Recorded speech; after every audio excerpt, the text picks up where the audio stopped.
Hello everyone, स्वागत है आपका आपके अपने YouTube channel only Hindi classes में।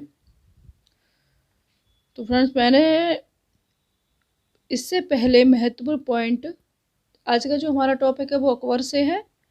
तो मैं बता दूं, अकबर के बारे में इससे जो पहले वीडियो बनाई है उसमें इम्पोर्टेंट जो इसके पॉइंट हैं उनको मैंने बता दिया है।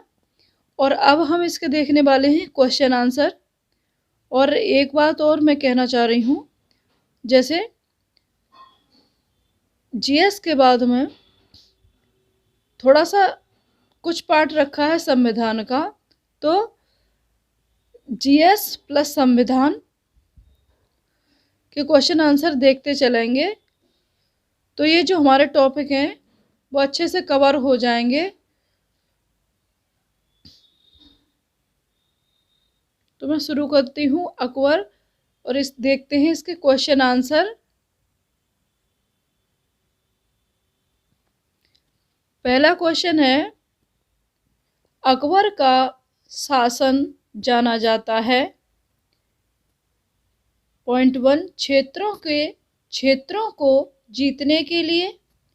अगला पॉइंट, अपनी प्रशासनिक व्यवस्था के लिए। अगला पॉइंट, न्यायिक प्रशासन के लिए। अगला पॉइंट, उसकी धार्मिक कट्टरता के लिए। नीचे दिए गए कूटों से सही उत्तर चुनिए। तो यहाँ ऑप्शन दिए हैं 1 और 2।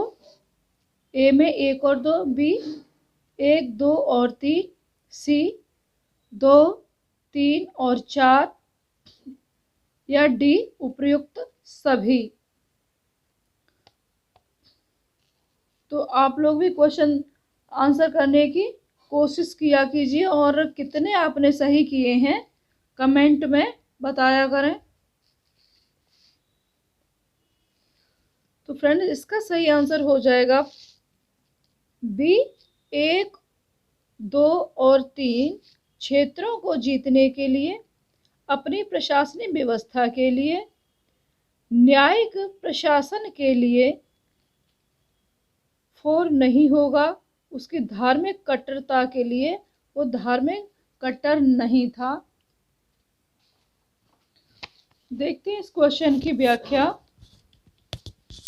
अकबर अपनी धार्मिक कट्टरता के लिए नहीं अपितु धार्मिक उदारता एवं धार्मिक सहिष्णुता के लिए जग प्रसिद्ध है। उसके द्वारा प्रतिपादित सुलह ए कुल की नीति इसका सबल प्रमाण है। नेक्स्ट क्वेश्चन, हल्दी घाटी के युद्ध में महाराणा प्रताप के अलावा राजपूत सेना का सेनापति कौन था? ए इब्राहिम गारदी, बी हकीम सूर, सी टारडे बेग, डी महमूद लोदी।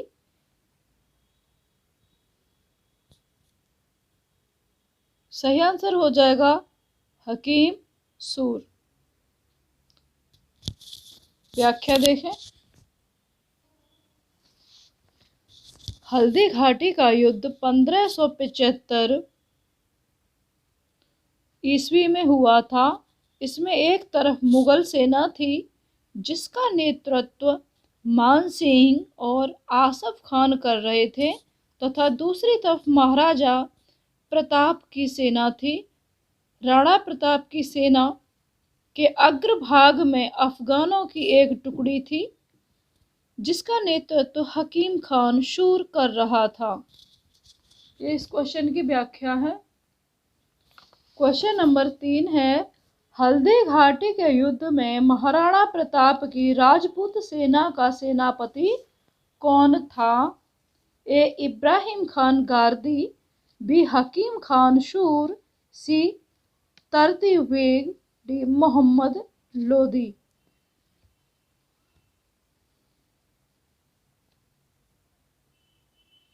इसका सही आंसर हो जाएगा बी हकीम खान सूर।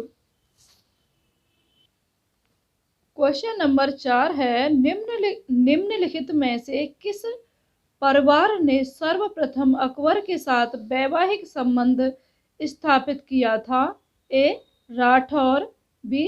सिसोदिया, सी. कछवाह, डी. चौहान। तो जो महत्वपूर्ण पॉइंट कराए थे उसमें बता भी दिया है, तो इसका सही आंसर हो जाएगा कछवाहा। व्याख्या देखे हैं इस क्वेश्चन की। आमेर का शासक राजपूत कछवाहा वंशीय भारमल यानी बिहारी मल अकबर से वैवाहिक संबंध स्थापित करने वाला पहला राजपूत शासक था। यह पहला राजपूत शासक भी था जिसने स्वेच्छा से अकबर की अधीनता स्वीकार की थी। नेक्स्ट क्वेश्चन, क्वेश्चन नंबर 5 है, अकबर के शासन काल की निम्नलिखित घटनाओं को कालक्रमानुसार व्यवस्थित कीजिए। ए. जजिया की समाप्ति, बी. इबादत खाना का निर्माण, 3. महजर पर हस्ताक्षर, चौथा पॉइंट है दीन इलाही की स्थापना। तो फ्रेंड्स इसके चारों ही पॉइंट सही हो जाएंगे, इसलिए इसका सही आंसर हो जाएगा ए आंसर इसका सही हो जाएगा जजिया की समाप्ति, इबादत खाना का निर्माण, महजर पर हस्ताक्षर, दीन इलाही की स्थापना। ये अकबर काल की निम्नलिखित घटनाएं हैं। तो इस क्वेश्चन की व्याख्या, अकबर ने जजिया कर की समाप्ति 1564 ईस्वी में की। उसने फतेहपुर सीकरी में 1575 ईस्वी में इबादत खाने की स्थापना की, जिसका उद्देश्य दार्शनिक एवं धार्मिक विषयों पर वाद विवाद करना था। अकबर ने सभी धार्मिक मामलों को अपने हाथों में लेने के लिए 1589 ईस्वी में महजरनामा की घोषणा की। यह महजरनामा अबुल फजल के पिता शेख मुबारक ने तैयार किया था। अकबर ने सभी धर्मों में सामंजस्य स्थापित करने के लिए 1582 ईस्वी में तौहीद ए इलाही, देवीय एकेश्वरवाद, मतलब इसकी जो व्याख्या है, तौहीद ए इलाही का मतलब है देवीय एकेश्वरवाद की स्थापना की थी। नेक्स्ट क्वेश्चन, क्वेश्चन नंबर 6, निम्नलिखित घटनाओं पर विचार कीजिए तथा उनको कालानुक्रमानुसार व्यवस्थित कीजिए। पहला पॉइंट है अम्बेर की राजकुमारी से अकबर का विवाह। अगला पॉइंट तुकारोई का युद्ध। अगला पॉइंट भालवा पर मुगल आक्रमण। अगला पॉइंट उड़ीसा पर कररानी की विजय।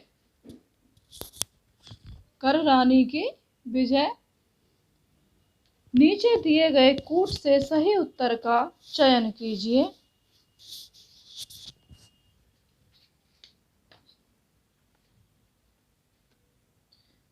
तो फ्रेंड्स इसका सही आंसर हो जाएगा डी आंसर इसका सही हो जाएगा। एक सेकेंड, सही आंसर है डी। फ्रेंड्स तो अकबर से क्वेश्चन आंसर थे वो हो चुके हैं। अब हम शुरू करने वाले हैं जहांगीर। तो जहांगीर में इम्पोर्टेंट पॉइंट देखते हैं, उसके बाद इसके क्वेश्चन आंसर देखेंगे। आगरा के किले में 1605 ईस्वी में जहांगीर का राज्याभिषेक हुआ। अगला पॉइंट है दो अस्पा एवं सिंह अस्पा प्रथा जहांगीर ने चलाई थी। नेक्स्ट 1615 ईस्वी में राणा अमर सिंह तथा मुगल बादशाह जहांगीर के मध्य चित्तौड़गढ़ की संधि हुई। अगला पॉइंट है विलियम हॉकिंस 1608 से 1611 ईस्वी मुगल दरबार में उपस्थित होने वाला पहला अंग्रेज था। अगला, जहांगीर ने हॉकिंस को इंग्लिश खां की उपाधि देकर आर्मीनिया की एक स्त्री से उसका विवाह कर दिया। नेक्स्ट, जहांगीर के समय के सर्वोत्कृष्ट चित्रकार उस्ताद मंसूर और अब्दुल हसन थे। नेक्स्ट, उस्ताद मंसूर प्रसिद्ध पक्षी विशेषज्ञ चित्रकार था, जबकि अब्दुल हसन को व्यक्ति के चित्र में महारत हासिल थी। नेक्स्ट, जहांगीर ने अपनी आत्मकथा फारसी भाषा में लिखी और उसका नाम तुजुक-ए-जहांगीरी रखा।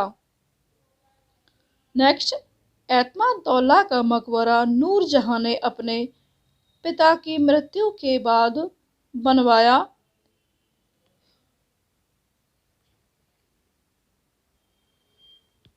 जहांगीर का पहला क्वेश्चन है, एक डच पर्यटक उसने जहांगीर के शासनकाल का मूल्यवान विवरण दिया, वह था A. Francisco Pelsaert, B. Hawkins, C. Niccolao Manucci, D. Peter मुंडी।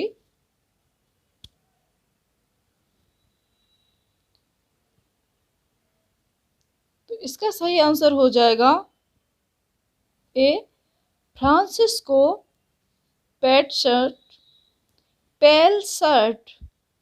पेलसर्ट। तो थोड़ा सा मैं बता दूं, पीटर मुंडी ब्रिटिश का यात्री था जो शाहजहां के समय आया था। विलियम हॉकिंस जहांगीर के समय ब्रिटिश राजा जेम्स प्रथम के राजदूत के रूप में भारत आया था। फ्रांसिस्को पेलसर्ट डच पर्यटक था जो जहांगीर के समय भारत आया। नेक्स्ट क्वेश्चन नंबर 2, निम्नलिखित में से किसका मकबरा भारत से बाहर स्थित है? ए. हुमायूं, बी. औरंगजेब, सी. जहांदार शाह, डी. जहांगीर। तो भारत से बाहर मकबरा है जहांगीर का, इसका सही आंसर हो जाएगा डी। नेक्स्ट क्वेश्चन है, समुद्रगुप्त के प्रयाग प्रशस्ति वाले स्तंभ पर निम्नलिखित में से किसका लेख मिलता है? ए. जहांगीर, बी. शाहजहां, सी. औरंगजेब, डी. दारा सिकोह।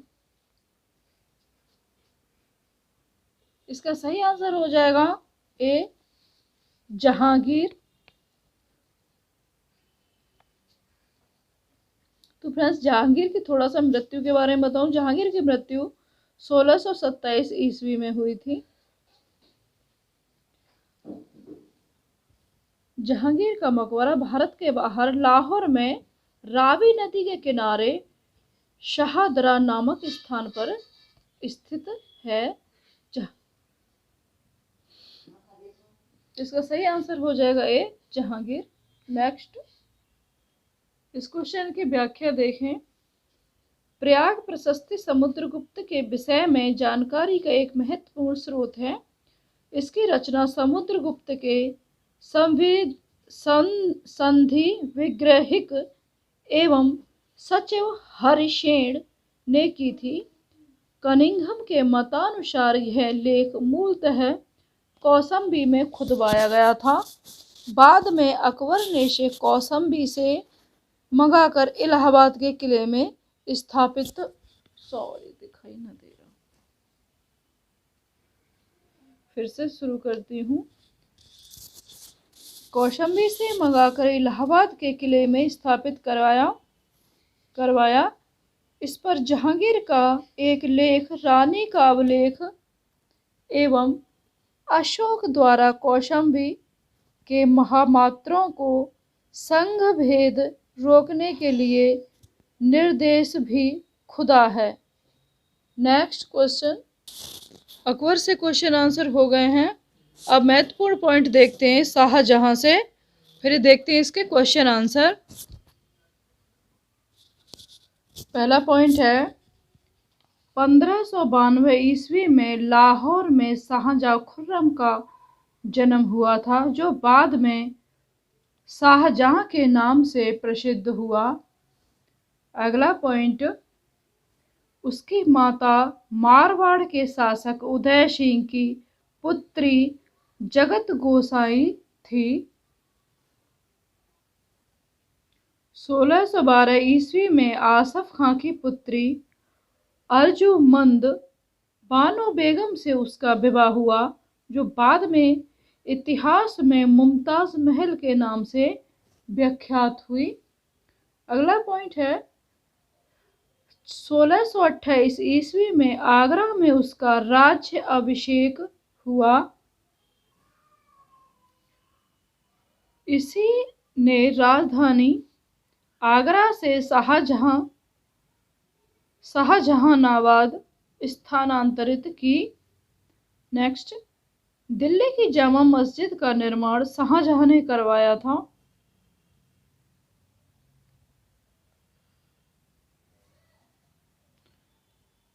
नेक्स्ट, शाहजहां द्वारा निर्मित इमारतों में दीवाने आम, दीवाने खास, शीश महल, मोती मस्जिद,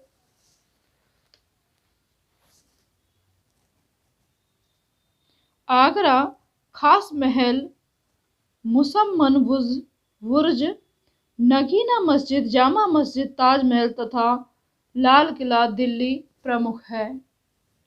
नेक्स्ट, अकबर के फतेहपुर सीकरी की भांति शाहजहां ने दिल्ली में अपने नाम पर शाहजहानाबाद नामक एक नगर की स्थापना की।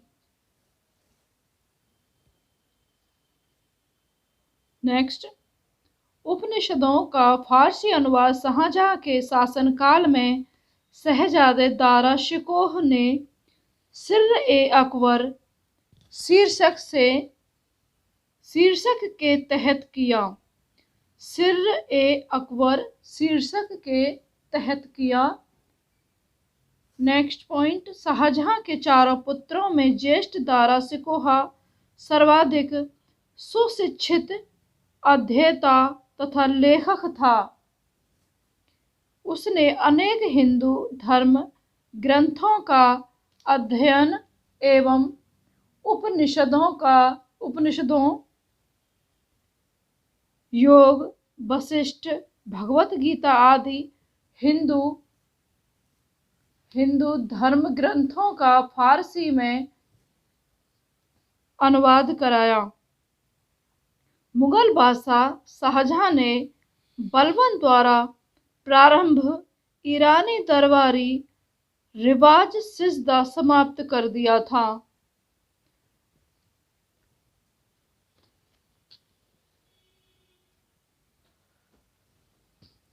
यहाँ स्मारक व उसके निर्माता, यहाँ स्मारक है और यहाँ निर्माता किसने उसका निर्माण करवाया। जैसे अलाई दरवाजा दिल्ली अलाउद्दीन खिलजी, बुलंद दरवाजा फतेहपुर सीकरी अकबर, मोती मस्जिद आगरा शाहजहां, मोती मस्जिद दिल्ली औरंगजेब। एक पॉइंट और है, सुप्रसिद्ध कोहिनूर हीरा शाहजहां को मीर जुमला ने उपहार में दिया था। अब हम इसके देखने वाले हैं क्वेश्चन। शाहजहां से पहला क्वेश्चन है, किस मुगल बादशाह ने बलबन द्वारा प्रारंभ किया गया दरबारी रिवाज सिजदा समाप्त कर दिया था? तो इसका सही आंसर है सी, शाहजहां।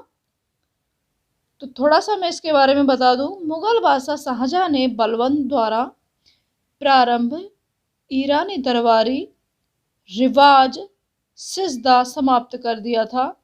जमीन बोस की प्रथा भी खत्म कर दी गई और पगड़ी पहनने की मनाही कर दी गई। ये बातें शाहजहां के धार्मिक दृष्टिकोण के उदाहरण के रूप में प्रस्तुत की जाती हैं।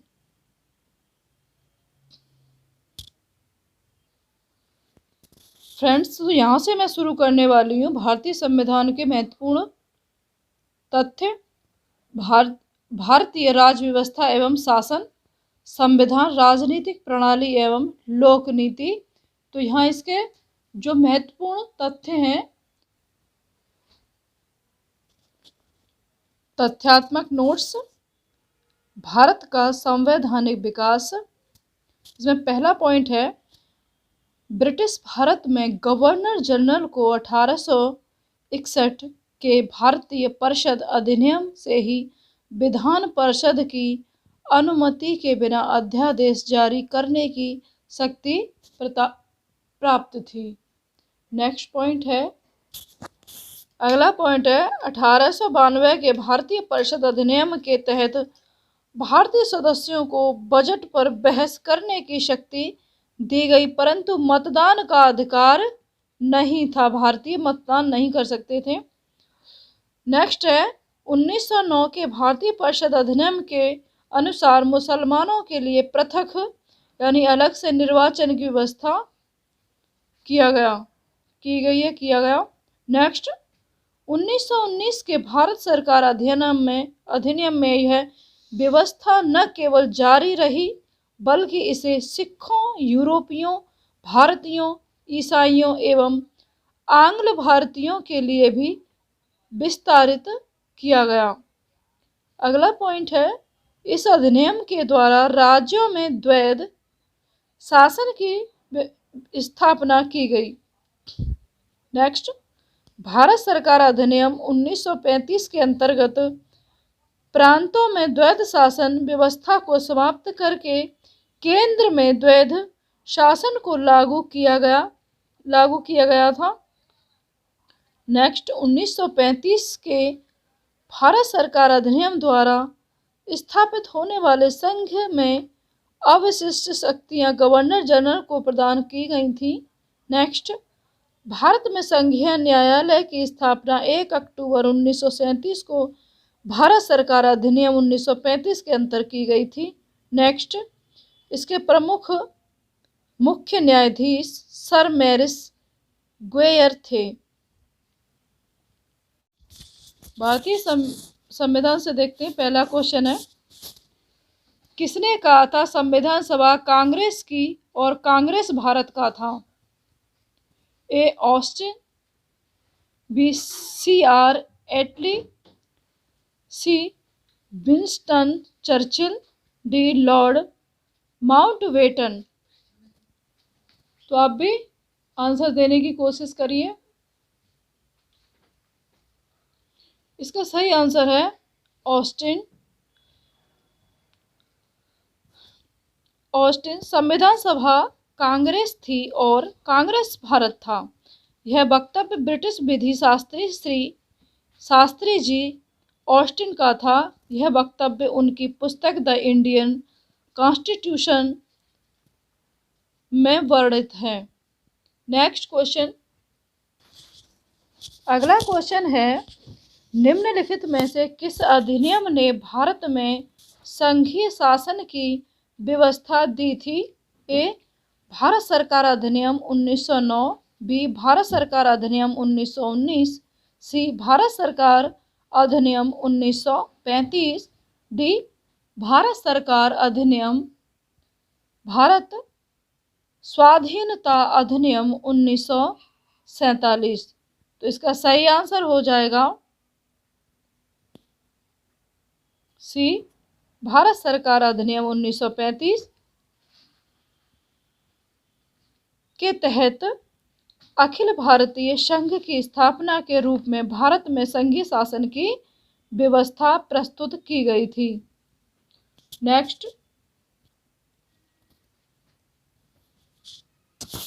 क्वेश्चन नंबर 3, भारतीय सिविल सेवा के संदर्भ में निम्नलिखित कथनों में से कौन सा कथन सही है? ए पहला पॉइंट, भारत सरकार अधिनियम 1919 में भारतीय सिविल सेवा के लिए एक अलग परीक्षा का प्रावधान किया गया जो भारत में होनी थी।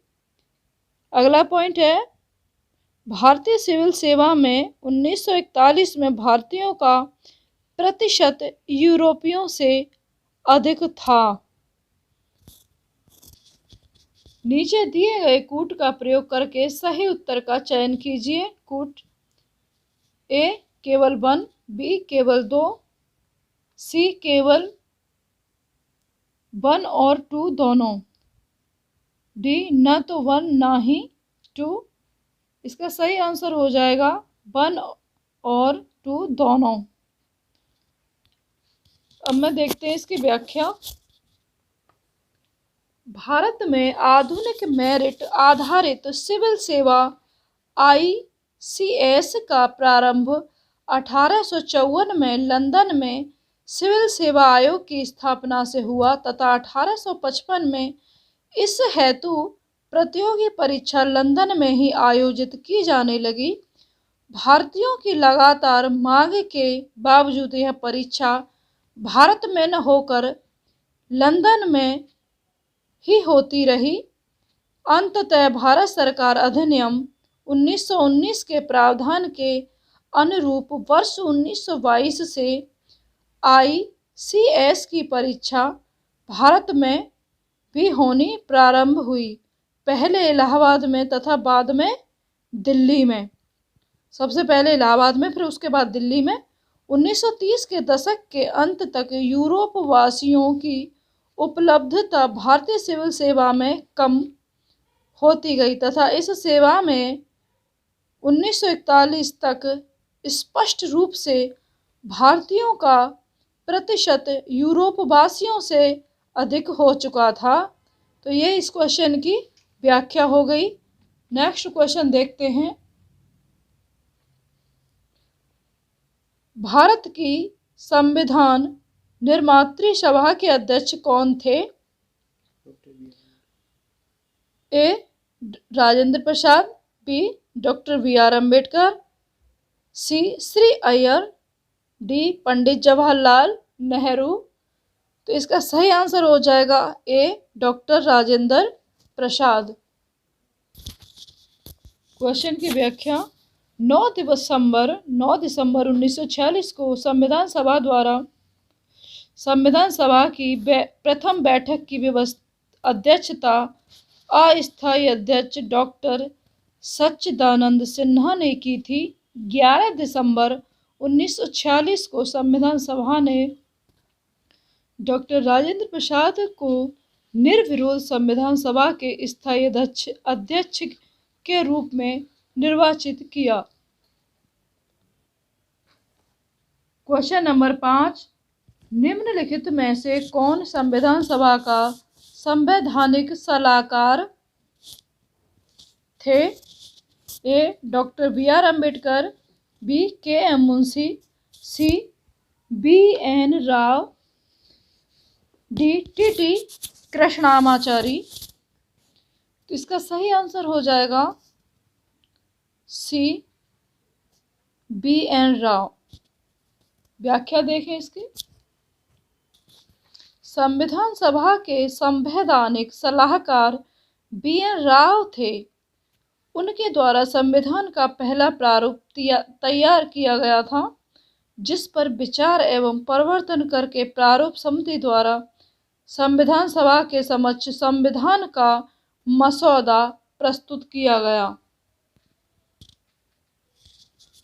क्वेश्चन नंबर 6, संविधान सभा द्वारा भारतीय संविधान को स्वीकृत किया गया था। ए 15 अगस्त 1947 को, बी 30 जून 1948 को, सी 26 नवंबर 1949 को, डी 26 जनवरी 1950 को। तो इसका सही आंसर है सी 26 नवंबर 1949 को। संविधान सभा के 11वें अधिवेशन में 26 नवंबर 1949 को भारतीय संविधान सभा द्वारा स्वीकृत किया गया।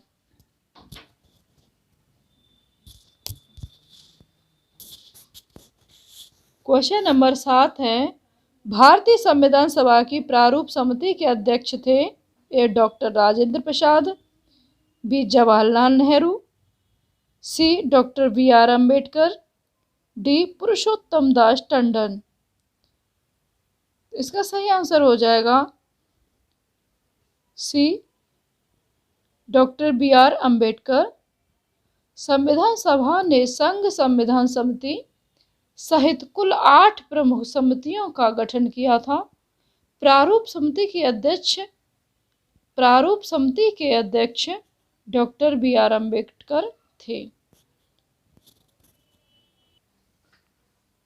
संविधान पर विदेशी प्रभाव, तो कुछ क्वेश्चन इसके हैं, जरा देखते हैं कैसा रहा। भारतीय संविधान में मौलिक कर्तव्यों का विचार लिया गया है। ए अमेरिकन संविधान से, बी ब्रिटिश संविधान से, सी रूस एवं सोवियत संघ के संविधान से, डी फ्रांस के संविधान से।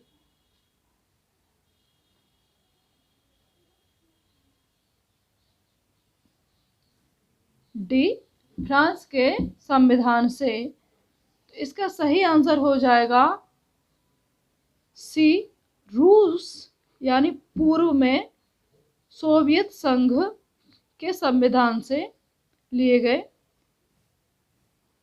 मूल कर्तव्य अनुच्छेद 51 के मूलतः अंगीकृत संविधान के भाग नहीं थे। इन्हें 42वें संविधान संशोधन 1976 द्वारा सम्मिलित किया गया।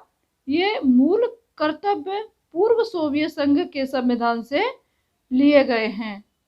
अगला क्वेश्चन है क्वेश्चन नंबर 2।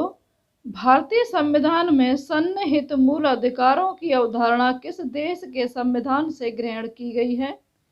ए फ्रांस, बी ब्रिटेन, सी संयुक्त राज्य अमेरिका, डी रूस। इसका सही आंसर सी संयुक्त राज्य अमेरिका।